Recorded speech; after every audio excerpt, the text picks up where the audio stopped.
Welcome to today's Explainer.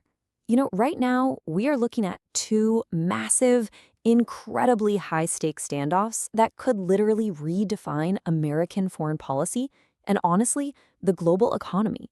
Half a world away in the Gulf, there is a very real, incredibly tense military standoff unfolding right on the water.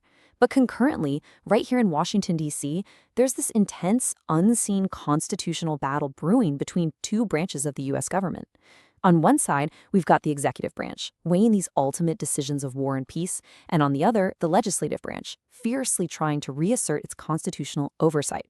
So today, we are going to break down exactly what's happening in the Strait of Hormuz, this unprecedented proposal currently on the table, and most importantly, the complex legal tug-of-war happening on Capitol Hill over who actually has the power to keep our military engaged. Let's dive in. To truly understand the gravity of the political debate we're going to get into, we first need to grasp the sheer scale of the operation itself. We're talking about more than 100 U.S. Navy fighters and surveillance aircraft currently deployed to enforce a blockade in the region. That's a massive footprint. This isn't just some passive observation mission, right? This is a highly active, heavily armed aerial force designed to monitor, deter, and ultimately control one of the most critical maritime choke points in the entire world. And hey, that power projection doesn't just stop in the air. The U.S. military presence is anchored by two massive carrier strike groups, accompanied by over a dozen additional ships stationed right there in the region. This is an immense, absolutely massive commitment of American military resources locked into this standoff. Just to give you a real sense of how active this deployment actually is, just last month, a U.S. Navy destroyer intercepted and seized an Iranian flagged cargo ship that tried to break through this very perimeter. So yeah, this is a highly volatile, live-action military operation. So how did we even get to this point? Well, the context here is absolutely crucial. The United States officially initiated its blockade of the Strait of Hormuz back on April 13th. But it's important to remember, this was actually a direct response to Iran's actions. For more than 2 months prior to that, Iran had essentially blocked all shipping, except its own vessels, of course, from moving through the Gulf. And that created an immediate global economic and security crisis. Interestingly enough, despite all the massive military hardware we just talked about, President Trump recently referred to the U.S. blockade as friendly, pointing out to reporters that nobody is currently even challenging it.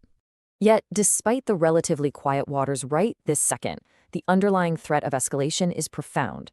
The president was recently briefed by military officials on a range of options, both for the Strait of Hormuz and for potential operations on the ground in Iran. The decision was framed starkly. Trump said, "Do we want to go and just blast the hell out of them and finish them forever? Or do we want to try and make a deal? Those are the options." It is a really stark layout of the choices currently sitting on the Resolute desk. Now, the president has explicitly left open the possibility of resuming military strikes, though he did add he would prefer not to go down that path. Which brings us to a potential off-ramp. Over the weekend, the White House received a brand new proposal from the Iranian regime. The core of Iran's offer is pretty straightforward. They say they'll open up shipping in the Strait of Hormuz and end the standoff, but in exchange, talks regarding Iran's nuclear programs have to be pushed off for a later date. But is the president buying it? Well, he remains deeply skeptical. He stated he really can't imagine the offer being acceptable, arguing that Iran hasn't yet paid a big enough price for what he describes as their actions against humanity and the world over the last 47 years. So as of now, the executive decision remains completely up in the air. Okay, so let's zoom out and see how all of this builds into the massive political friction happening back home. Because while the president reviews this potential deal, a very strict legal timeline is bearing down on him. This is where the War Powers Resolution of 1973 comes in. This is a foundational piece of post-Vietnam legislation designed specifically to check the executive branch's power to commit U.S. forces to an armed conflict without the explicit consent of Congress. The rule is incredibly specific. It requires the president to formally seek authorization for war from Congress after a military operation reaches its 60th consecutive day in action. It is quite literally a constitutional ticking clock. And listen, this isn't just some beltway political squabble. This matters deeply to all of us because it's a fundamental constitutional safeguard. It ensures that the immense power to wage war isn't left in the hands of just one person, but requires the consensus of your elected representatives. So, why are we talking about this today? Well, because that clock has officially run out. U.S. military operations in Iran hit that exact 60-day mark earlier this week. Under the strict text of that 1973 resolution we just talked about, this is the exact moment when the president is legally obligated to either get a green light from Congress to continue or begin withdrawing forces. But as with everything in Washington, the legal interpretation is fiercely contested. Here is the dividing line. The executive branch, led by President Trump, argues that they absolutely do not need congressional authorization to continue operations.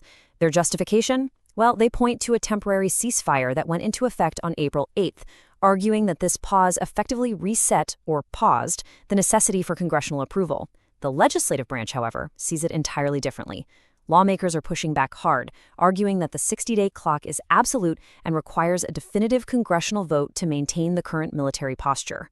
This fundamental disagreement over who actually controls the military timeline has led to relentless pressure from Capitol Hill. In fact, this friction forced the Senate into action once again, resulting in a dramatic vote. Just this past Thursday, the Senate voted for a remarkable sixth time on a war powers resolution that was specifically drafted to mandate the ending of military operations in Iran until Congress formally votes to approve them. That's right, 6 times they've tried to force this issue to a head. And the margins in the Senate are incredibly razor thin. The resolution ultimately failed, but think about the math here. 47 votes in favor of ending operations without approval, and 50 votes against it. It is an incredibly tight legislative battle. I mean, a shift of just a couple of senators completely changes the entire legal framework of our foreign policy in the Middle East. Now, what makes this debate so fascinating is that it totally defies simple red versus blue partisan politics. The voting record reveals some striking anomalies. You have Senator John Fetterman, a Democrat from Pennsylvania, breaking with every other member of his party to vote no on the resolution.